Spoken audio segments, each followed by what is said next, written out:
kasih Allah dan persekutuan Roh Kudus besertamu.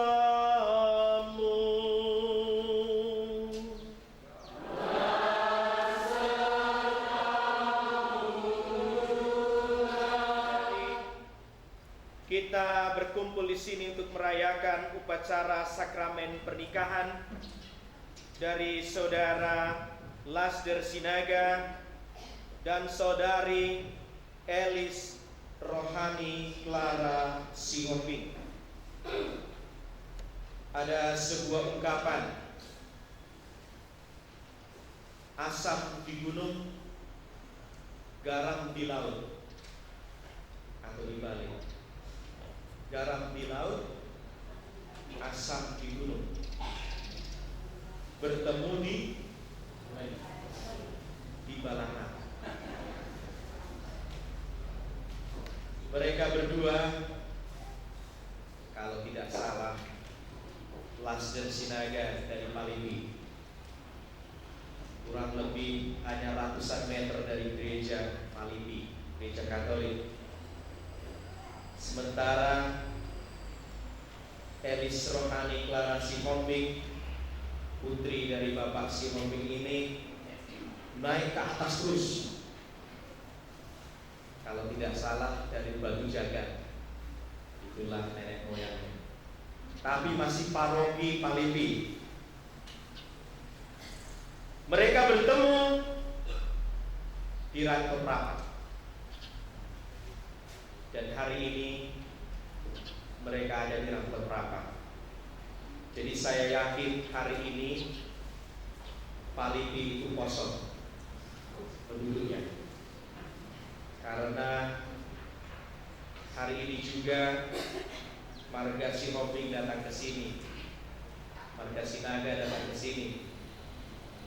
Di Kampung Jawa Pasar ada juga pernikahan dari adik Pastor Sinaga yang berasal dari Paliwi juga. Jadi semua marga Sinaga dari Paliwi hari ini meninggalkan pulau itu. Ketemulah kita di Rantau Prapat, di Labuan Batu. Aku kepada Allah yang Maha Kuasa dan kepada saudara sekalian bahwa saya telah berdosa dengan pikiran dan perkataan. Saya sungguh berdosa. Oleh sebab itu saya mohon kepada Santa Perawan Maria, kepada para malaikat dan Roh Kudus, dan kepada saudara sekalian, supaya mendoakan saya kepada Allah Tuhan kita. Semoga Allah yang Maha Kuasa mengasihani kita, mengampuni dosa kita, dan menghantar kita ke hidup yang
telah memandang dengan rela kedua mempelai ini, Lasder Sinaga dan Elis Rohani Clara Sihombing. Mereka sudah memantapkan hati untuk menempuh hidup bersama sebagai suami istri. Kami mohon, teguhkanlah cinta kasih mereka satu sama lain, sehingga makin hari makin menyelami misteri kasih-Mu. Sebab Engkaulah yang hidup dan berkuasa bersama Putra dalam persekutuan Roh Kudus, kini dan sepanjang segala masa. Amin. Ucaplah syukur senantiasa atas segala sesuatu dalam nama Tuhan kita Yesus Kristus kepada Allah dan Bapa kita, dan rendahkanlah dirimu seorang kepada yang lain di dalam takut akan Kristus. Hai istri, tunduklah kepada suamimu seperti kepada Tuhan, karena suami adalah kepala istri, sama seperti Kristus adalah kepala jemaat. Dialah yang menyelamatkan tubuh. Karena itu, sebagaimana jemaat tunduk kepada Kristus, demikian jugalah istri kepada suami dalam segala sesuatu.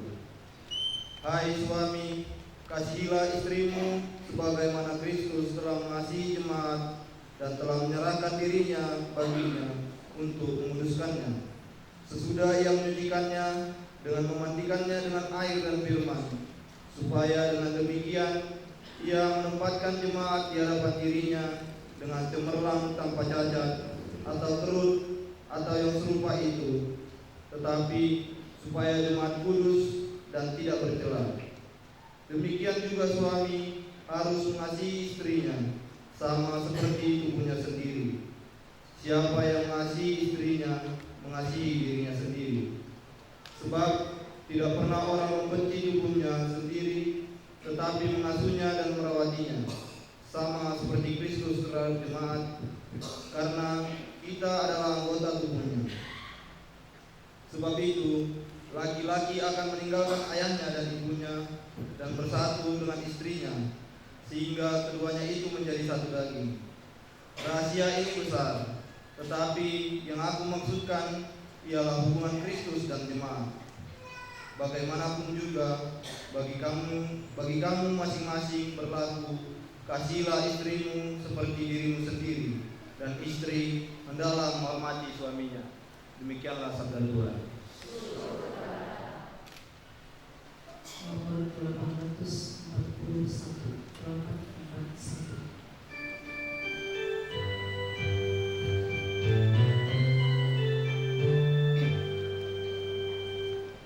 Berbahagialah yang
Injil 1956.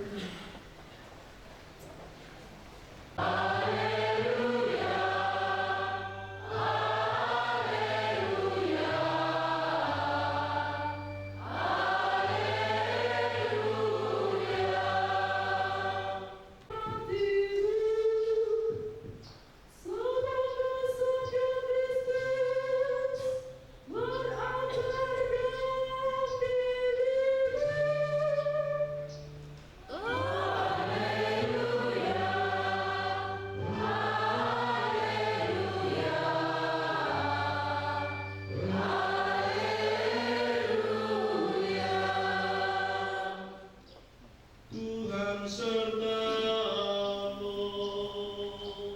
Yesus Kristus menurut Yohanes.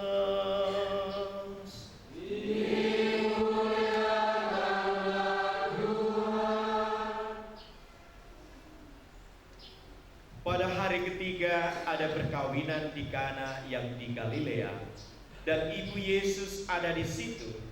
Yesus dan murid-muridnya diundang juga ke perkawinan itu. Ketika mereka kekurangan anggur, ibu Yesus berkata kepadanya, "Mereka kehabisan anggur." Kata Yesus kepadanya, "Mau apakah engkau daripadaku, ibu, saatku belum tiba?" Tetapi ibu Yesus berkata kepada pelayan-pelayan, "Apa yang dikatakan kepadamu, buatlah itu." Di situ ada 6 tempayan yang disediakan untuk pembasuhan menurut adat orang Yahudi. Masing-masing isinya 2-3 buyung. Yesus berkata kepada pelayan-pelayan itu, "Isilah tempayan-tempayan itu penuh dengan air." Dan mereka pun mengisinya sampai penuh. Lalu kata Yesus kepada mereka, "Sekarang cedoklah dan bawalah kepada pemimpin pesta." Lalu mereka pun membawanya. Setelah pemimpin pesta itu mengecap air yang telah menjadi anggur itu, dan ia tidak tahu dari mana datangnya, tetapi pelayan-pelayan yang mencedok air itu mengetahuinya, ia memanggil mempelai laki-laki dan berkata kepadanya, "Setiap orang menghidangkan anggur yang baik dahulu, dan sesudah orang puas minum, barulah yang kurang baik. Akan tetapi engkau menyimpan anggur yang baik sampai sekarang." Hal itu dibuat Yesus di Kana yang di Galilea sebagai yang pertama dari tanda-tandanya, dan dengan itu ia telah menyatakan kemuliaannya, dan murid-muridnya percaya kepadanya. Sesudah itu Yesus pergi ke Kapernaum bersama-sama dengan ibunya dan saudara-saudaranya dan murid-muridnya, dan mereka tinggal di situ hanya beberapa hari saja. Berbahagialah kita yang mendengarkan sabda Tuhan dan tekun melaksanakannya.